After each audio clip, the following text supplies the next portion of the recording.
Hey everyone, Kelly here. So in this time of the second half of the year, this fall, early winter, I have decided to do some videos where I'm trying to read a lot of my 2022 new releases that I just didn't get to in the first half of the year.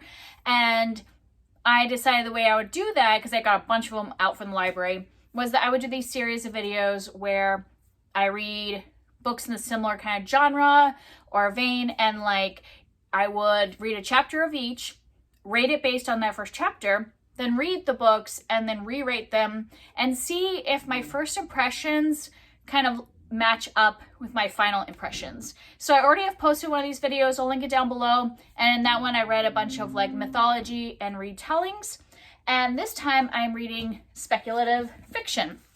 So when I'm starting this book, it's October, so it's kind of the perfect time. I don't know when this will go up, because I have to finish all 5 of these obviously before I post it, but it'll probably still be a little bit in the time of year to be reading these books.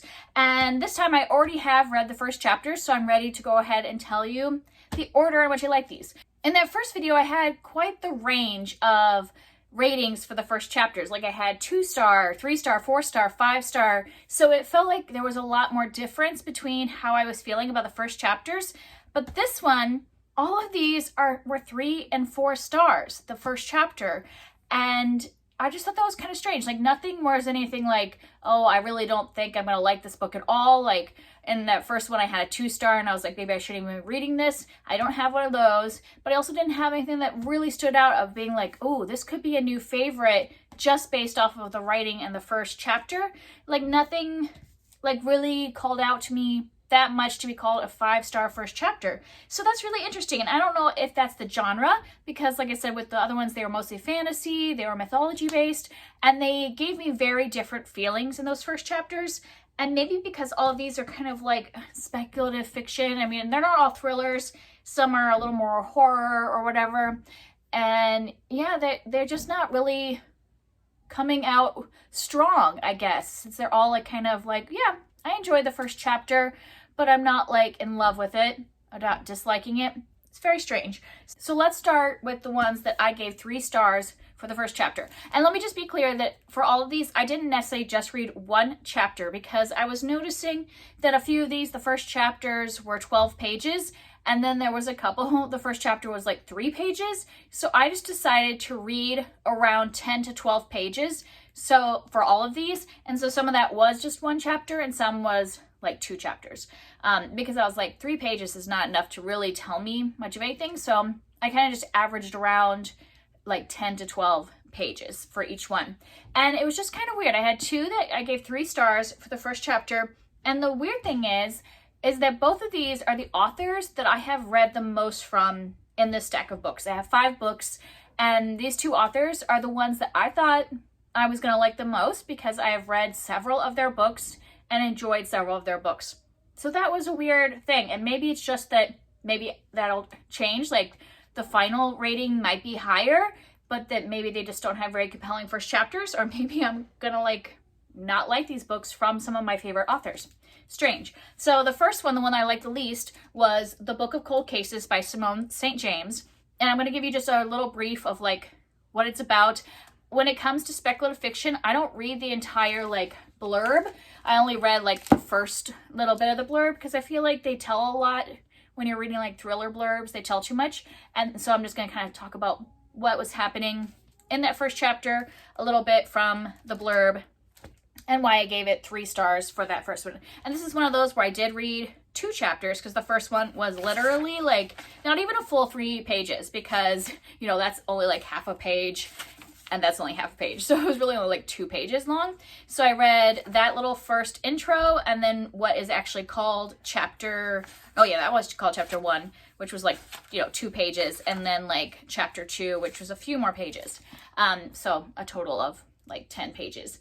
And this one, we are following a couple perspectives, but I only read from one perspective. That first chapter was just basically a setup of the area. It was talking about this lake and the houses on it. Found it pretty boring, because it wasn't really a compelling way to start a story, where you're literally just opening up talking about a house, and not even creepy atmospheric way of talking about a house. I didn't feel it was pretty uneventful for a first, like the very beginning. I felt like I wanted something a little more compelling to be the very first page. That first page was like nothing to me. And then the second chapter, we're following a woman named Shay in 2017. And from the flap, it looks like we're following somebody in 2017 and in 1977, both in this town, this lake town. And yeah, nothing much happened in that chapter either.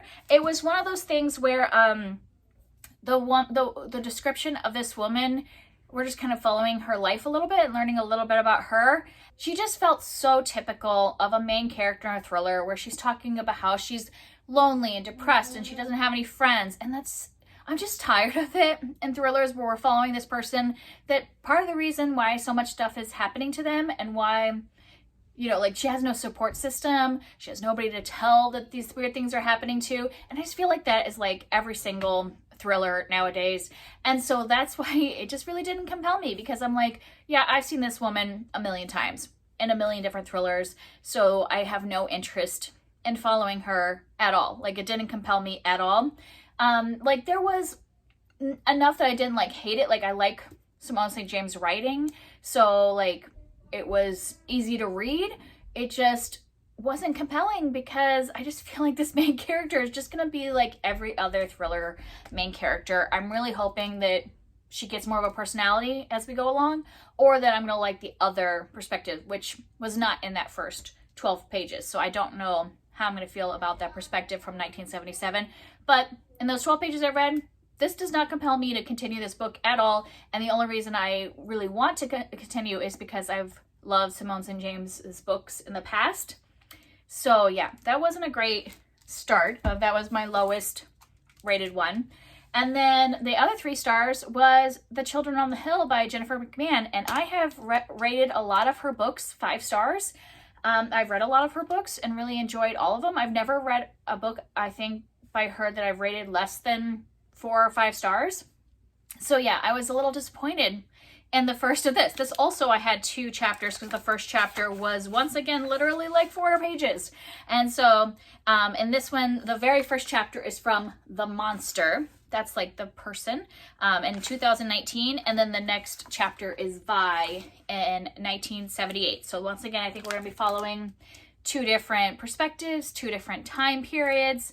I didn't read a lot of the blurb because I didn't want to give a lot away. But in the Monster chapter, that first like 4 pages, we're following this person who's calling themselves a monster, and they are stalking this girl, this like, I think she's probably a teen just from the description, through the woods.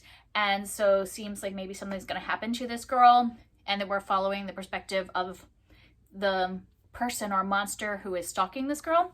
And then the next one is like going back in the 70s, and it is a young, I don't know if I don't know the age of the character, but it seems like a young girl or young woman whose grandmother, she lives with her grandmother, and her grandmother is the like head psychiatrist at like a mental facility, and that they live right next to this facility and often take in the patients into their own home as part of their therapy and stuff like that. So we're just kind of like learning about that. And there was nothing wrong with either of those chapters. It just, I don't know, nothing pulled me in. Like even the monster chapter, it was so short that I was like, okay, yeah, I'm kind of like wondering what's going to happen to this young girl, but I'm not like really like invested that much in it. I don't know if that was just like the way it was introduced. And then that first the first chapter in the 70s from Vi, it was so much setup. It just didn't feel very compelling. I am kind of like intrigued of what's going to happen at this mental facility, but I'm like worried, is there going to be a lot? I don't like those tropes where they're using mental health as like, as like the twist, or using mental health as like a way to describe somebody that's bad, like bad behavior, like a criminal or something because they have a mental illness. So I hope it doesn't go in that direction. So it always worries me when there is like a mental facility in a thriller. So yeah, I was just a little disappointed in the beginnings of both of these. Neither of them really make me want to keep reading, other than the fact that these are authors I have loved in the past. So like 3 stars for their writing and the fact that like I enjoy their writing is easy to read. I enjoy it. It moves quickly. Like I read these very quickly, but nothing really compelled me character-wise or plot-wise to keep going. So that was a bit of a disappointment at the beginning. We'll see how that goes as I read the whole book. And then the next 3 were all 4 stars. So the only other one that I have read from before is the next one up. So the next one an enjoyment was Our Crooked Hearts by Melissa Albert, and I have read her duology. Now, what is it called? Oh yeah, the Hazelwood. And I really enjoyed the Hazelwood, even though a lot of people don't love the Hazelwood. I loved it, so I was excited to pick this one up. And this one, I think I only read 1 chapter. Yeah, this one is the one where the first chapter was a full 12 pages, so I think that's why I had read these 2 first, the 3 stars first, and I was like, oh gosh, this is not looking good for this project. And then I picked this one up, and I think because it gave me 12 whole pages following this same person in like, you know, one scene, it felt like I was really diving in and I felt very invested. So we are following this girl, what is her name? Ivy. And right at the very beginning, we're getting a lot of action. Like she's at a party, she gets in a fight with her boyfriend, she gets in a car with him, he's drunk. That's obviously bad. They get in an accident, she gets hurt, and then they get out of the car because he said he swerved because he saw somebody in the road, and they find this girl who is in a lake, and they don't know who she is, and she's acting weird. And all that happens in that very beginning, first few pages, and that chapter just really pulled me in. I actually wanted to keep going. This is the first one I read that I was like, I want to keep reading. And so yeah, 4 stars, first chapter. The only reason I didn't give it 5 stars is because I'm not like the biggest fan of following like a teenage girl dealing with angst with a boyfriend and stuff like that. So I'm hoping that that's not going to be like the main plot of the book, and that we're going to follow more of the mystery of who this girl is that was in the lake and that caused the accident and all that stuff. So this one, I am looking forward to continue reading this one. I really enjoyed that first chapter. And then the next one is, I have never read anything from these 2 authors, but I enjoyed the beginning of them. I have Hidden Pictures by Jason Rekulik. And this one probably would have been a 5-star first chapter, except for, because I actually accidentally read more than the first chapter because I couldn't put it down. So it was like very compelling. I really wanted to find out what was happening next. It really pulled me into the moment. The only reason it wasn't 5 stars was because right at the very beginning, we're following this person and she's doing drugs right at the beginning. And I'm never one that wants to follow somebody that is taking drugs, that's under the influence of drugs. Like, I just don't find that to be a compelling character to be following.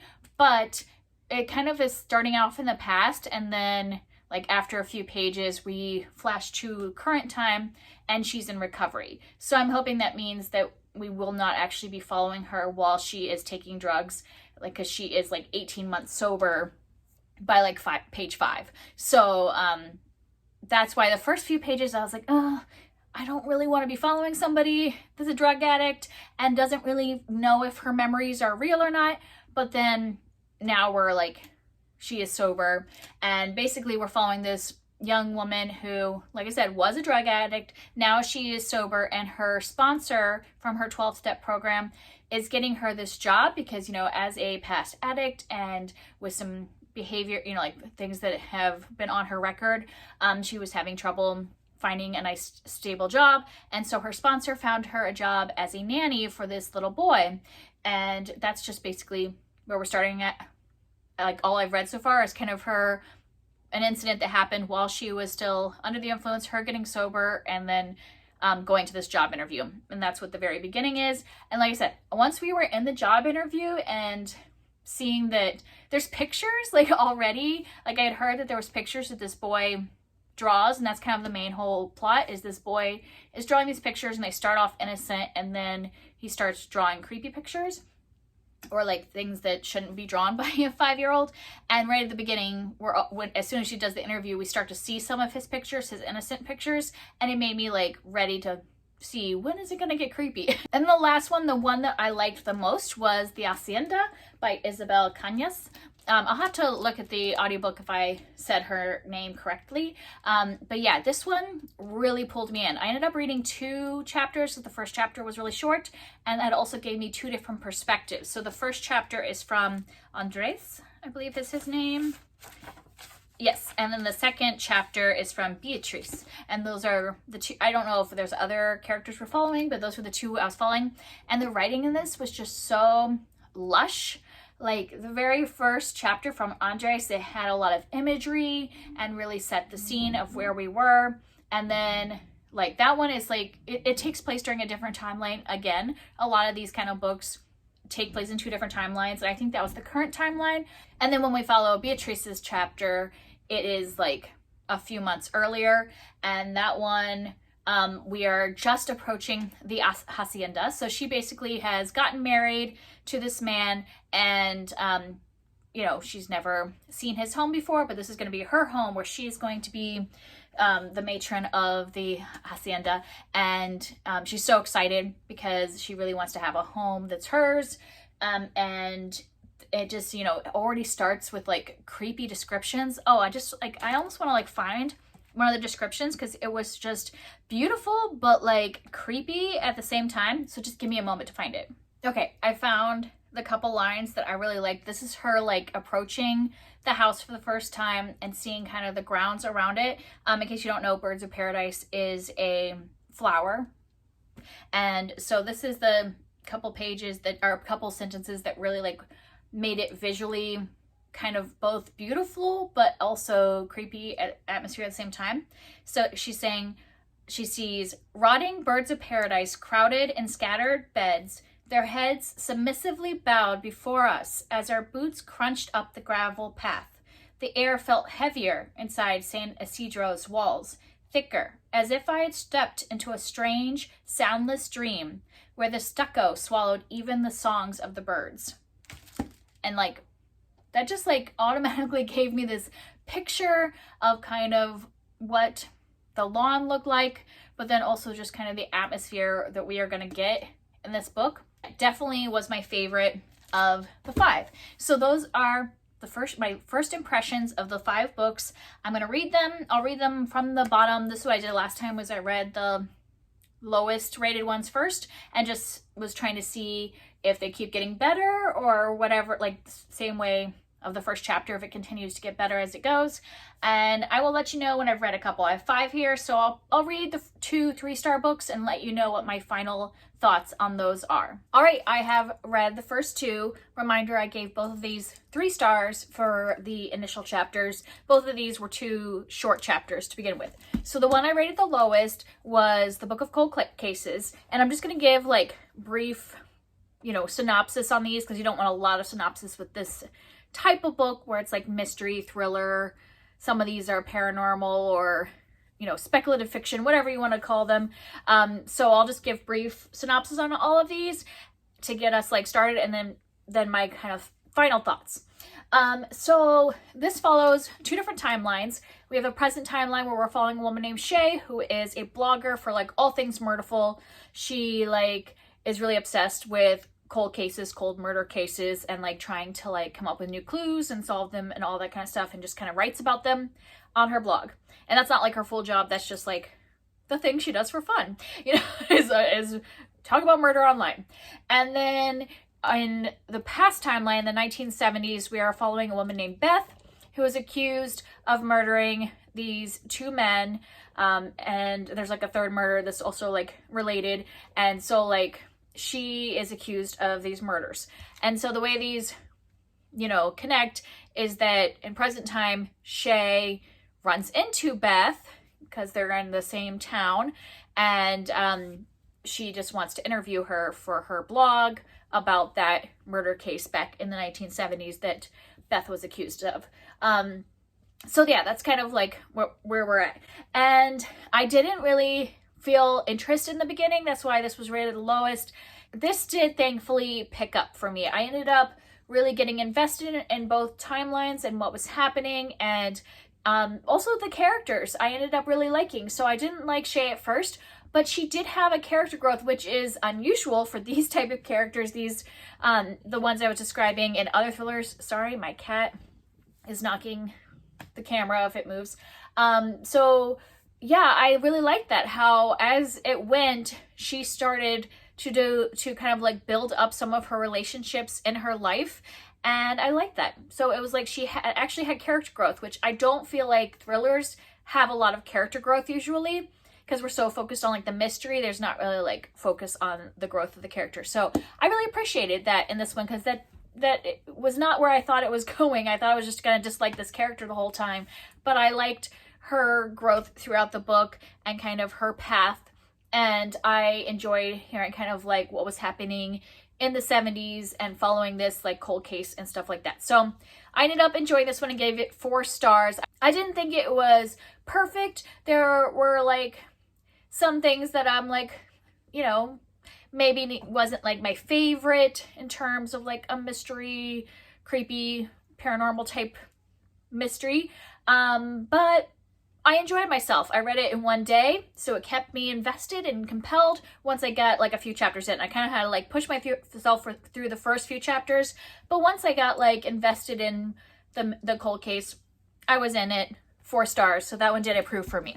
And then we have The Children on the Hill, and this one starts off very similar. We're following 2 timelines, one in the 70s and one in current day. And the person that we are following in current day, she is a monster hunter. Well, now he's like, I have a bag of clothes I need to try on, and now the cat is going to play with it. So if you hear what sounds like plastic rattling, it's just the cat. But if I lock him out, I locked him out at first and he was meowing, and I had to restart the video because he was meowing and pawing at the door. So you either get plastic or pawing at the door. So I think that this is tolerable. Yeah, so our present timeline, this woman, it kind of feels similar to the other one because she has a podcast and a blog and has been on television as a monster hunter. That's her thing. Like, she hunts these paranormal things, you know, kind of like Bigfoot or something like that, but more like local legends. Like if somebody has like a local monster that's part of their lore, she goes to those places and investigates and interviews people and creates like a podcast about these like monsters. And then in the past timeline, we are following a young girl. I think she's like 13, and she lives with her grandmother and her brother, and her grandmother runs the psychiatric hospital. I started off with 3 stars because it just didn't really pull me in, even though the very first chapter seems like it would be compelling because we're following a character called the Monster. And that happens like before we follow the other 2 perspectives. And, you know, it seems like mysterious, but then it just like kind of didn't catch my attention for a long time. So this one took me a lot longer to really get invested in the characters and the story. And then there was something, like there were some parts that I liked. Some of the reveals were enjoyable and interesting, and some of the like ending was interesting.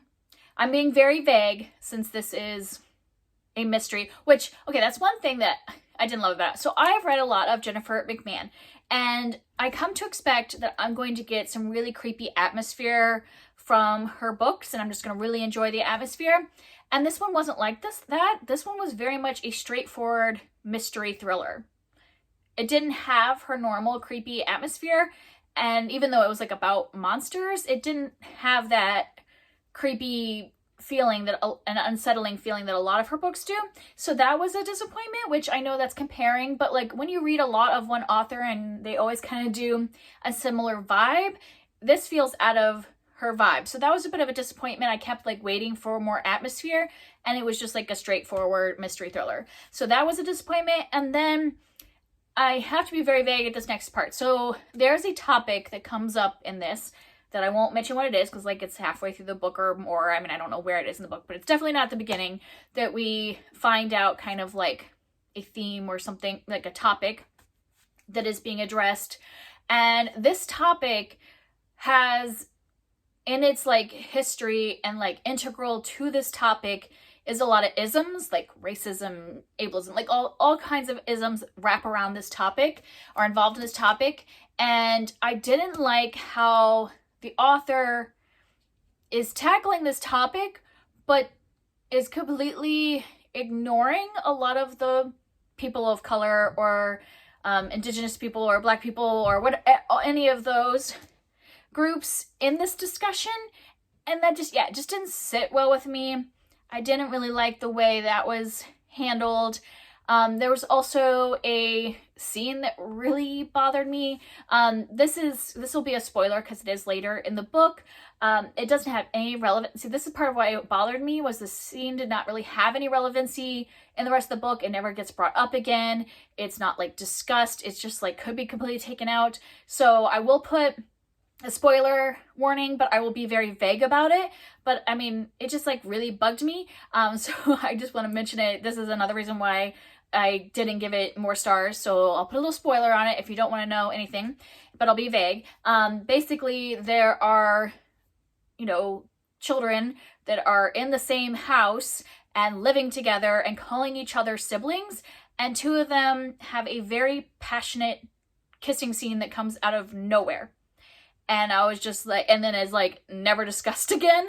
And I'm just like, no, like as someone who has kids that are not blood relatives, like if you are living together as siblings and calling each other siblings, then that just makes me very uncomfortable to have that in there, and that we are building up this like sibling relationship and we are like supposed to be attached to them as siblings, and they call each other that, and then to have that scene in there, it really bothered me. All right, back to no more spoilers. So I ended up giving this one 3 stars because, like I said, there were some parts I liked about it. Some things I think she made some good choices about. Some of the ending I liked, and it kept me like going throughout it. But those things I mentioned just didn't sit well with me, and so I couldn't give it more than 3 stars. And it was my least favorite of the Jennifer McMahon books that I have read. So that's it for those 2. I'll come back when I have read some more.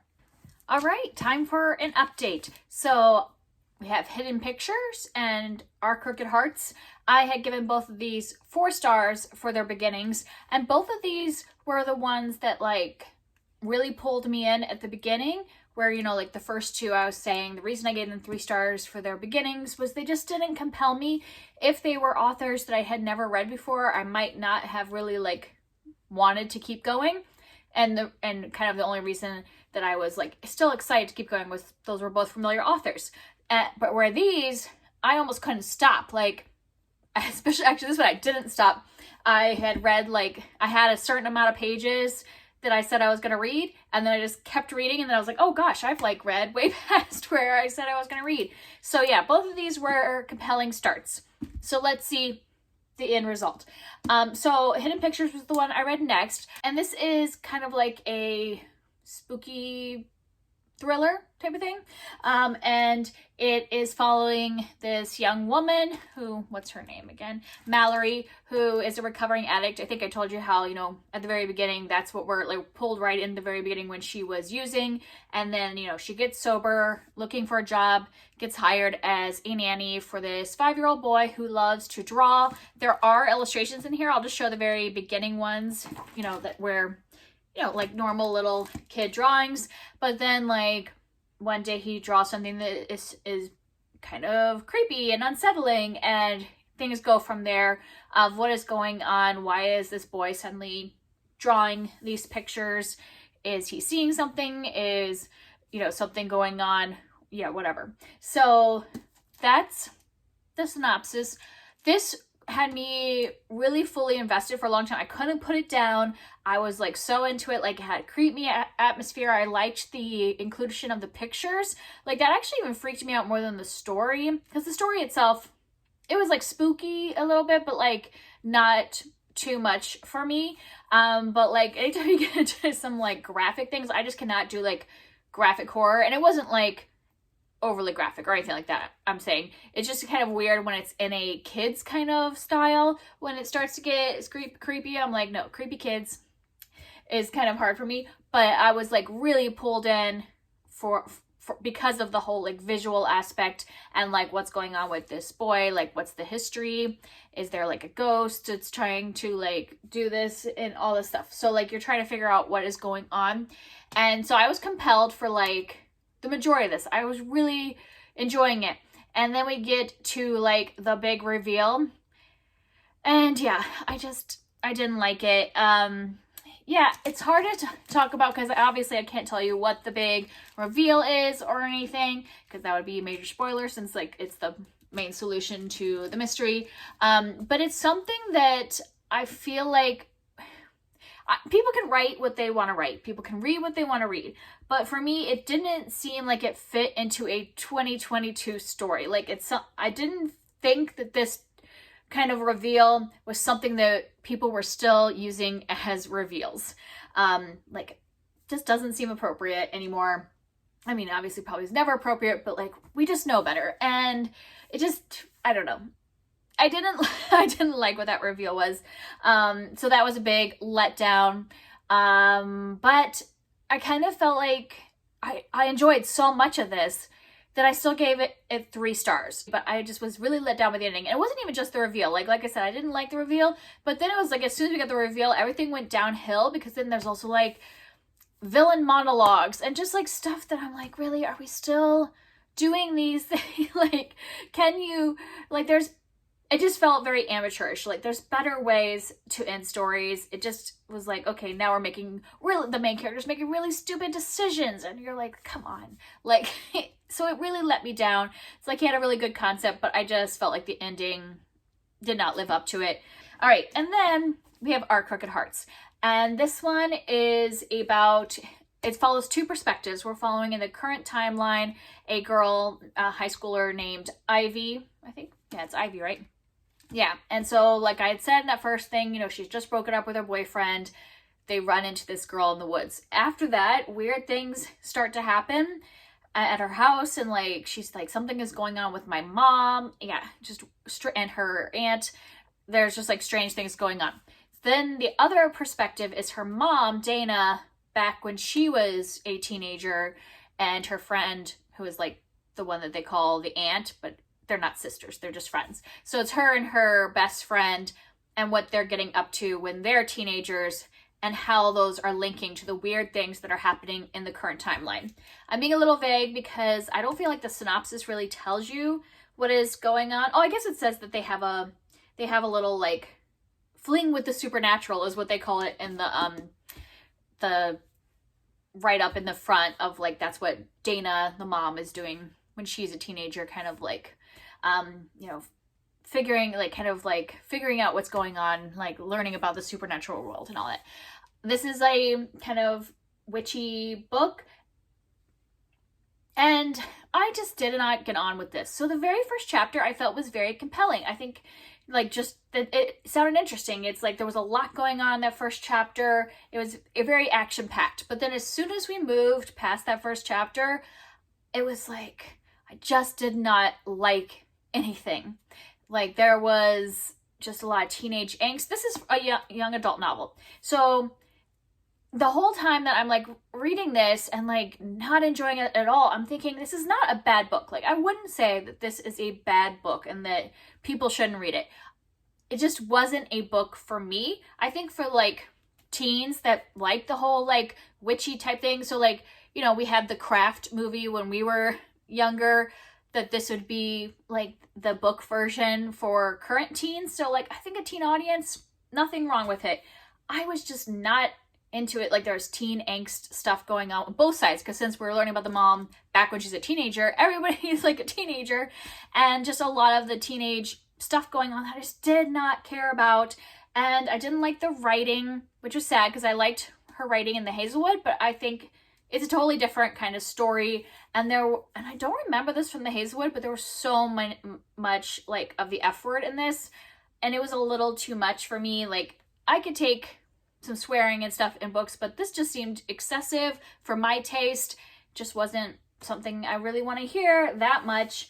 or read that much, and just like the writing in general, I just don't really like and there was just like weird metaphors that didn't really make a lot of sense a lot of times. And the one that like really got me, that was like, okay, yeah, this is probably more targeted for a teenage audience than for me, and I just can't like take it, was there like, this is even towards the very beginning, she was describing like the current teenager was describing something that smelled really bad, and she described it as being like a sweaty ball sack, and I was just like, no, I'm done.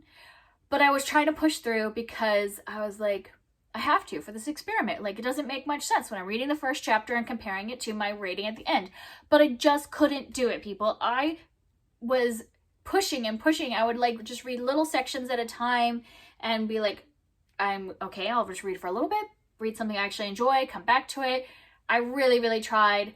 I made it 175 pages. I made it halfway through, and I was like, I just can't do this to myself anymore. And also, I just didn't want to give this, like, end up giving it like a 1 or 2 star rating when I don't think the book deserves that for the target audience, but it just was not something that I was going to enjoy.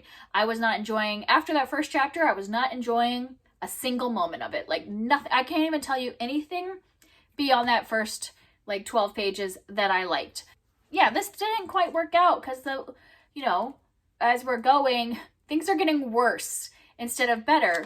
Seems like the opposite of what should be happening. So that's my update. I have one more, the one I liked the beginning the best. And let's hope that it's good, because I don't want to keep this trend going of things getting worse and worse. So I finished the last book, The Hacienda, and this one is about a woman who, her father passed away recently, so she's kind of like, her and her mother have to move in with some relatives that don't treat them very well, so she just, as soon as this kind of wealthy man proposes to her, she's like, I'm gonna marry him even though I don't love him, because I'll have this house that'll be mine, this hacienda, which will be mine, and I'll have a safe place to be. Well, when she gets there, it turns out there's a lot of like spooky things happening, and yeah, and it goes from there. It's very much a gothic horror kind of story. I think that from what other, I don't know, yeah, it even says right at the beginning, Mexican Gothic meets Rebecca in this supernatural suspense novel. And the funny thing is that I was a little hesitant to pick this up because I did not like Mexican Gothic, but I ended up loving this, like really enjoying it. Like, I think I gave this 4 stars for the first chapter, and I had read the first 2 chapters, and I ended up giving it 4 stars at the end. So it wasn't like a complete 5, but it was really good. Like, really enjoyed this one. I liked the setting of this like creepy gothic house, and then also I thought the like relationships were very natural in this, like, and then just like kind of the like like what's going on, and all of the like both the paranormal and the like real life horrors that are going on, I just found really interesting. I just really enjoyed pretty much everything about this. So yeah, this one was my favorite of all of the books that I read this time, which it was the favorite of the first chapter, and it turned out to be the favorite at the end. Definitely if you're someone that likes gothic kind of horror, it was the kind of horror I like, where it just is like unsettling a lot of the times, and there is like a comparison between this paranormal stuff that is going on and real life terrible stuff. So I like that kind of horror, and so it worked for me.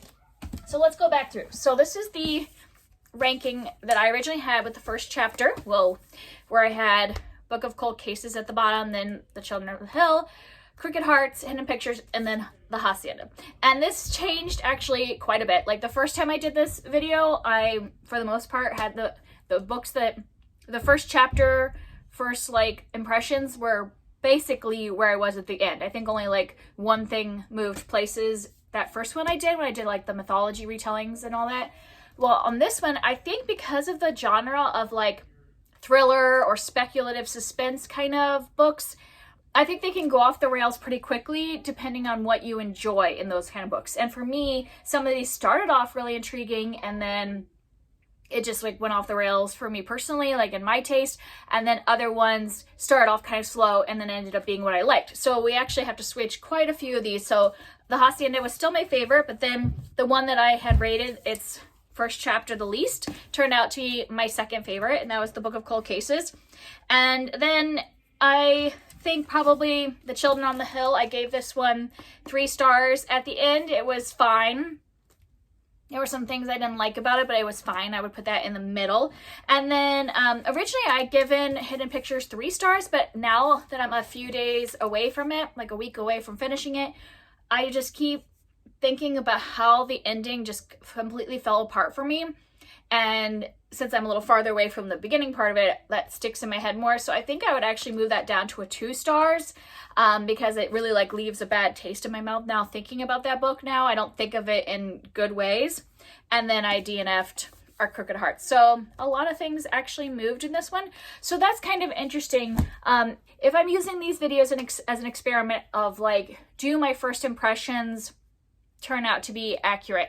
I think that I'm glad I did these by genre because it really does change depending on the genre. Like with the first ones were a lot of fantasy, like, you know, a lot of mythology retelling type things or mythology based books are considered fantasy. And so those, I think I can just, fantasy for me, it's just like the vibe of the writing and do I get invested in the characters right away. And so I kind of know from the beginning if I'm going to really like a book. So that makes sense. But then with these, where anything can pretty much happen in a speculative fiction book or in a thriller, like they're meant to surprise you, a lot rides on that last third of the book. And so I found that I can't really judge these kind of genres based on their first chapter. So that's interesting to know. The problem is that I also have a really hard time DNFing these kind of books because I'm always like, well, what's the reveal? What's the secret? I mean, yes, I did DNF this one because I just like couldn't handle the writing. But still, like, it was like, I was curious. I am so curious what happens, but I'll forget about it in a few months and it won't bother me. But usually when I'm reading something like a thriller or things or speculative fiction, I'm like, I gotta know what is going on really. But they do read faster. Like I read these all quite quickly, even if I didn't like them. So yeah, that's kind of like where I'm at in this experiment.